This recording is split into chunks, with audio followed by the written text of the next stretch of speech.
Please be seated.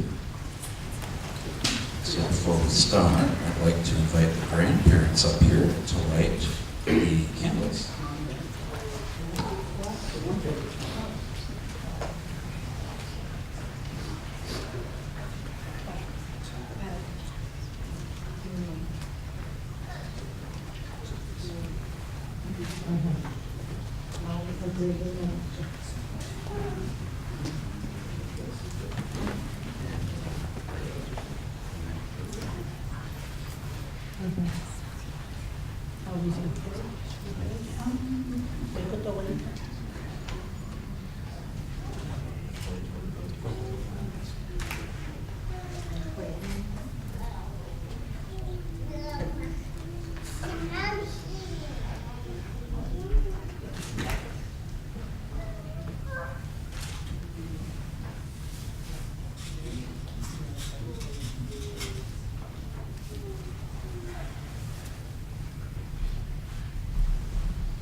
Welcome, family and friends. My name is Rabbi David Gruber. I know I speak for all of you when I say how honored I feel to be here today. We're gathered together to celebrate Deynna and Adam's love for each other and their decision to make a mutual lifelong commitment of marriage. Bienvenidos, familiares y amigos. Soy el Rabino David Gruber y sé que hablo en nombre de todos cuando digo que es un honor para mí estar aquí. Estamos todos reunidos aquí para celebrar el amor entre Deynna y Adam y su decisión de hacer un compromiso matrimonial de por vida. Deynna and Adam are so happy you could join them today. They pray your closeness and community will sustain them now and in the future, and they seek your blessing and the blessing of heaven on this most special day. Beruchim habayim b'shem Adonai. Blessed are you who come here in the name of the Lord. Mi'adir al hakol, mi'baruch al hakol, mi'gadol al hakol, u'yevarech et hachatan v'et hakala. He was mighty above all. He was blessed above all. He was great above all.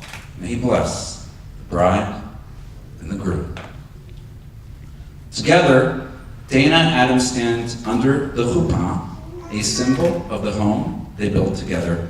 Just as Abraham and Sarah had their tent open on all sides to welcome guests, so too is the chuppah open to represent the hospitality and the sense of community that this couple hopes to create in their own home. We pray that that home be a shelter against all storms, a haven of peace, a stronghold of faith and love. From two different and distinct traditions, distinct religions, Deynna and Adam have come together to learn the best of what each has to offer, appreciating and accepting their differences and discovering their similarities. Perhaps Pope Francis said it best when he said, "Many think differently, feel differently, seeking God or meeting God in different ways. In this crowd, in this range of religions, there is only one certainty that we have for all. We are all children of God. We believe and love." There are those who were close to Deynna and Adam and their families who are no longer with us, but whose lives and spirits have touched their hearts, especially Ada and Jack Edelman, Benita Dragustinovis Garcia, and Pedro Garza Valdez. Let us remember them now in a moment of silence.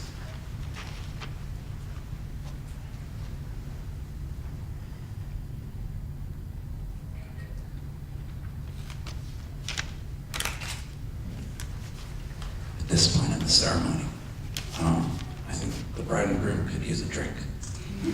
So, traditionally, in Judaism, we always include a blessing over sweet wine. So, Deynna and Adam, this cup of wine is symbolic of the cup of life. As you sip from this cup, you undertake to share all that the future may bring. All the sweetness that life's cup may hold for you should be sweeter because you drink it together. Whatever drops of bitterness it may contain, and they should be less bitter because you share them. Baruch atah Adonai, Eloheinu melech haolam, borei peri hagafen. Blessed is the creation of the fruit of the vine. Adam, take a sip, and then Deynna, take a sip.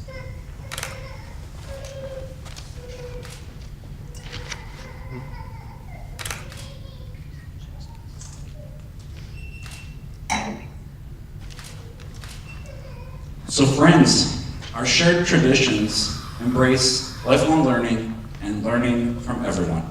So whenever I officiate a wedding, I ask myself, this couple, being unique individuals, what can I learn from them? What are they teaching me? What are they teaching us? Consciously, sometimes even unconsciously. Now, I went back and counted because I was curious. I've officiated about 340 weddings in the last 8 years. But this wedding is a first. Now you're probably wondering what I mean. Well, this is the first time I'm officiating a wedding for a couple that practically, literally bumped into the Pope. I don't mean that in an idiomatic way. I mean, almost. If you've not heard this story, you should ask them because it's heartwarming and funny. And this is the first couple who asked to include in their ceremony a reading from the Pope. And as you heard before, this is not my idea. This was theirs. So I really like this. Now this reading has a fascinating background because they sent me a YouTube of it, and then they sent me kind of the text. And I went and watched it, and it's actually really, really beautiful. I researched it, and I found that it's been a long tradition of popes to put out prayer requests, encouraging the faithful to pray for different things. And this request started a new tradition because it was done by video. And it was a really well-produced video. Apparently Pius XII didn't do that, so. You should definitely watch it, but not now. Don't touch your phone. No, be polite. But at the reception, you can do it. And the Pope ends the video with a request. And here's the request. He says, "I hope you will spread my prayer request this month, that sincere dialogue among men and women of different faiths may produce the fruits of peace and justice. And to punctuate this message, he includes 4 religious leaders from 4 different religions, each simply stating, I believe in love. I believe in love. Now Adam made Deynna believe in love. Listen to her words. Adam is everything I was looking for my whole life.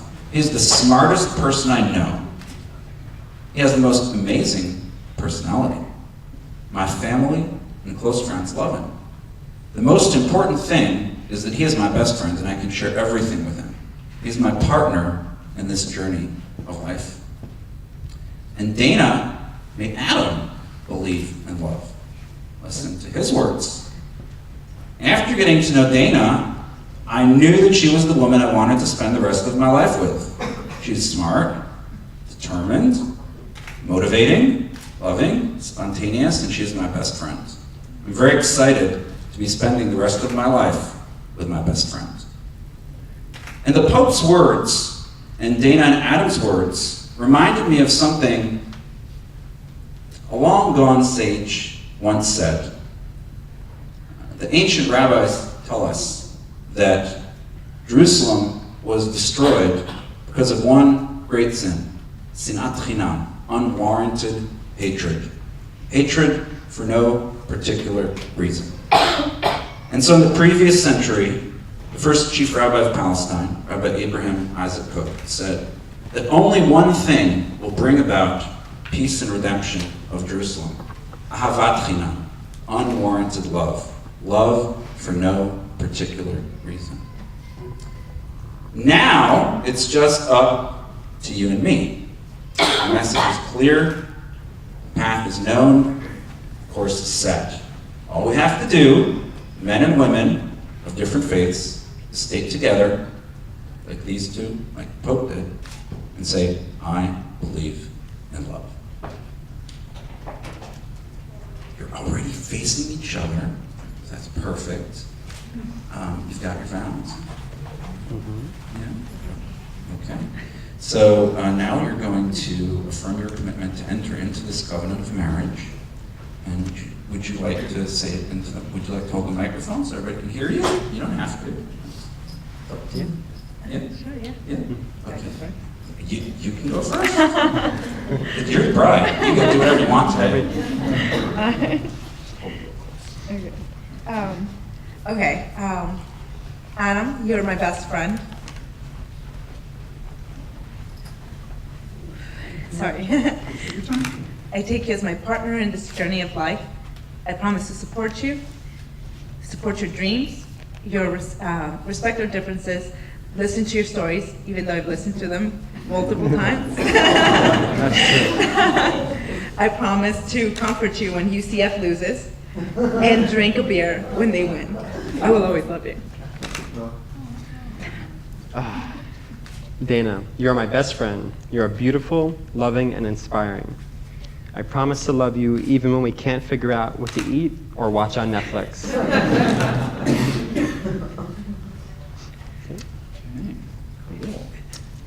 May we have the rings?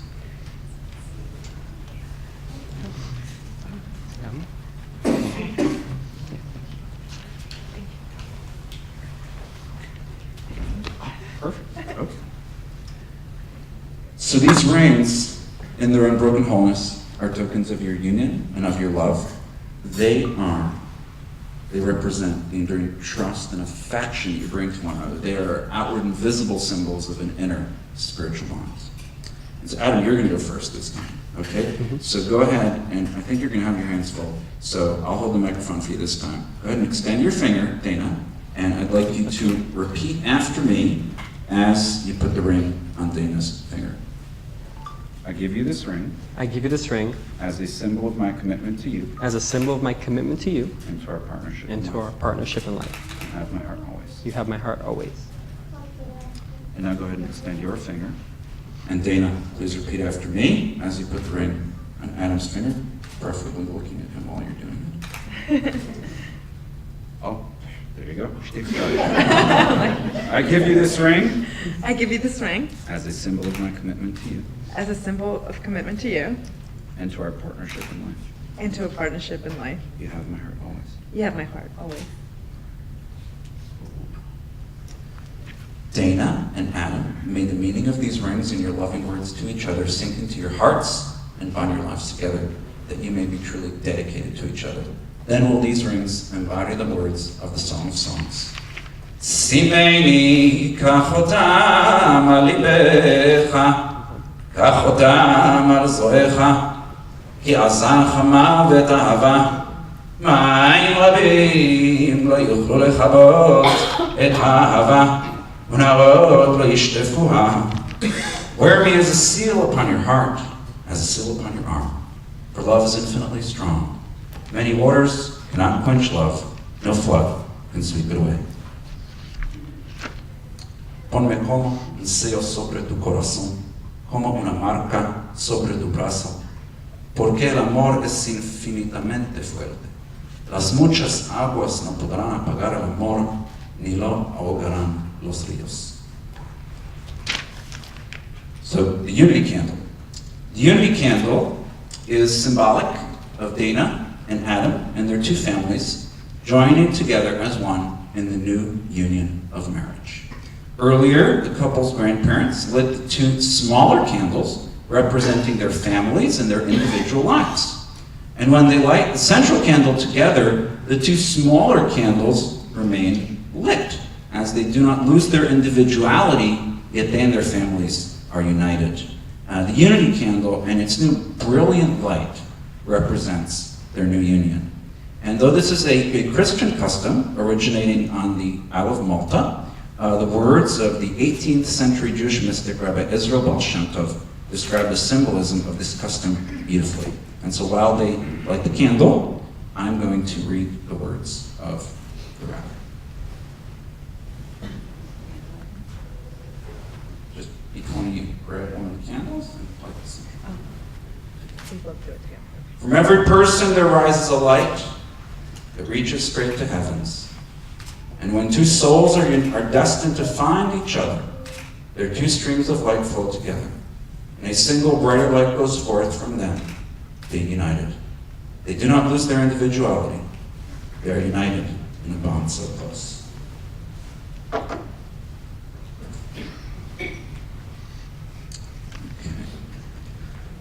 Las aras o 13 monedas de oro son un ritual de una hermosa tradición mexicana. Las 13 monedas de oro en esta ceremonia representan diferentes valores que la pareja desean compartir. En las tradiciones mexicanas se acostumbra padrinos de arras. Favor de pasar, señora Derli, Dragustianovinos, Dragustianovis y señora.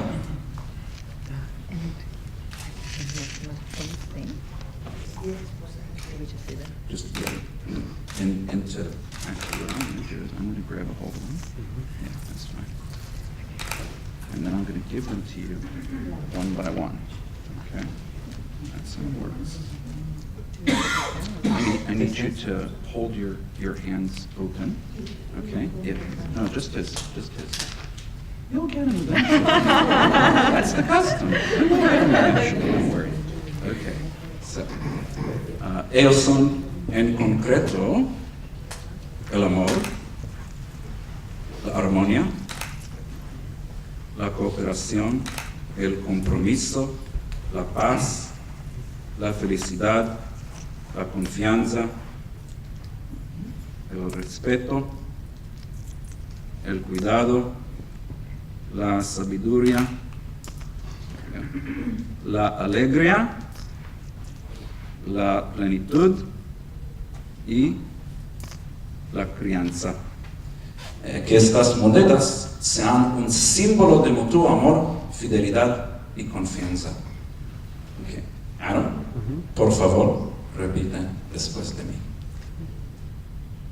Yo, Adam, le doy a Deynna estas 13 monedas estas 13 monedas como símbolo de mi confianza de mi confianza y fidelidad, y fidelidad this is a long word now, incuestionable, incuestionable pongo pongo en ti en ti como mi Como amada esposa. mi amada esposa. Now, pour them out of your hands. Pour them into her hands. Okay, now you hold them. Deynna, por favor, repita después de mí. Oh, look at him, you're talking to him. Yo, Deynna, Yo, Deynna, las recibo las recibo y les aseguro, y les aseguro, Adam, Aaron, de mi amor de mi amor y dedicación total. y dedicación total. So just hold them in your hands now. En el intercambio de estas monedas, Deynna y Adam están diciendo en esencia, lo que es mío es tuyo y lo tuyo es mío. Estas monedas también son un símbolo de lo bueno que tiene el universo preparado para esta pareja amorosa. Que la alianza de amor que hacen bendecido con la verdadera devoción y lo compromiso espiritual.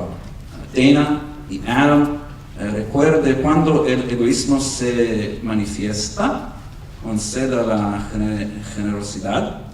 Cuando la desconfianza es una tentación, dar fuerza moral. Cuando hay malentendidos, de paciencia y dulzura. Si el sufrimiento se convierte en una parte de sus vidas, ser firmes en su fe, fuerte uno al otro y en su amor constante. Let's place them back in the tree. Sorry,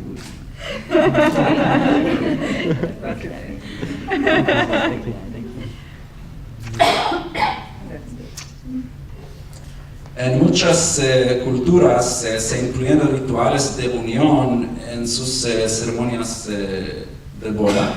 En México esto toma la forma de lazo en forma de 8 que se coloca en el novia y el novio por sus padrinos para simbolizar que se conviertan en una sola entidad. El lazo permanece en ellos por una bendición o dos. Favor de pasar, Señor Jesús García y Señor, padrinos de lazo. We gotta get really close to each other for this book. Okay. Look at each other. Yeah, you just stand down here. Just as long as you're standing close enough for them to fit it over you. All right.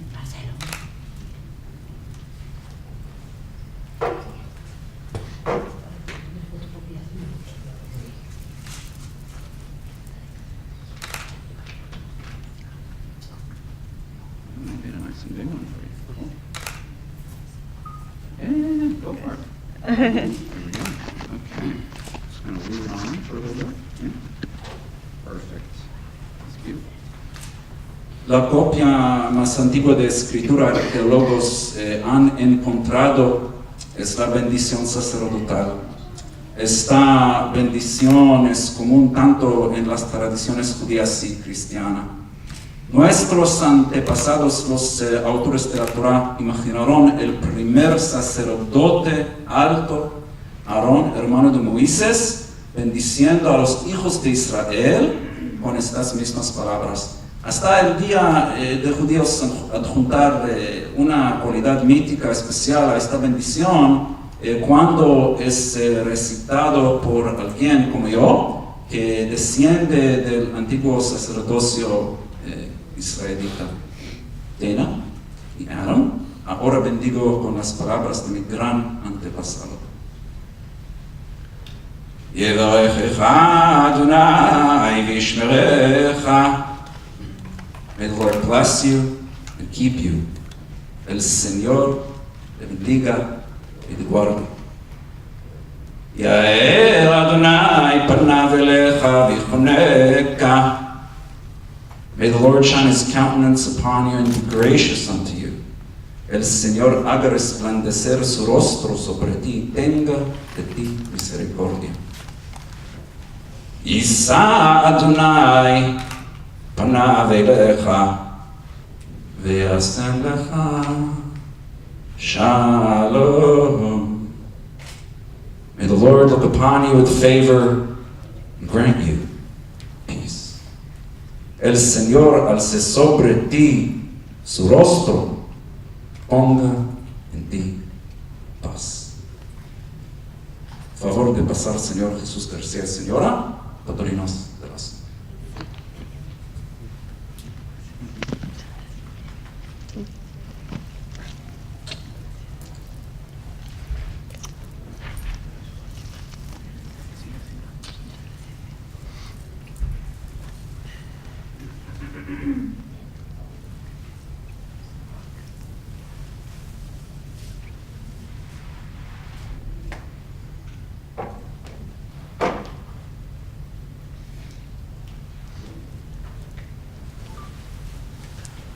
Deynna and Adam, all of us here rejoice in your happiness, and we pray that this day marks only one of many, many more blessings that you will share in the days and years ahead. Now that you've spoken the words and performed the rites to unite your lives, I do hereby in accordance with your beliefs and the laws of this great state of Texas, declare you husband and wife. I don't know what you're waiting for.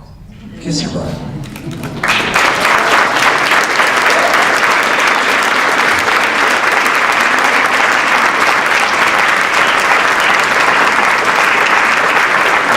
Until I tell you, okay?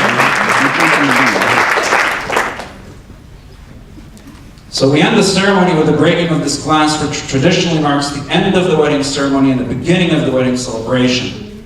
Now I understand we got a couple of people here that are not from Texas. In the great state of Texas, and we're very serious about that adjective, invariably when people hear that I do weddings, they'll kind of give me a look and they'll say, y'all break a glass, right? Quite often it's the only thing they know about a Jewish wedding. That might lead you to think that we know why we break the glass. We have no idea why we break the glass. Which troubles me greatly, so I decided I should share the real reason with as many people as possible. And I'm not sure this is true, but I think it is, based on 23 years of marriage. This is the very, very last time that a Jewish husband gets to put his foot down.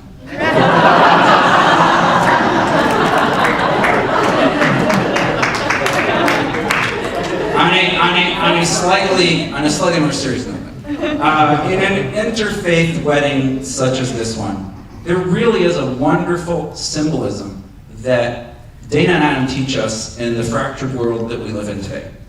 The shattering of the glass marks the breaking down of barriers between people of different cultures and different faiths.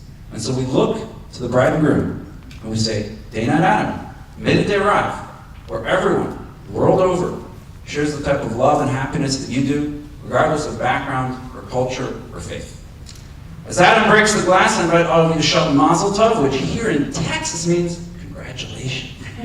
Oh.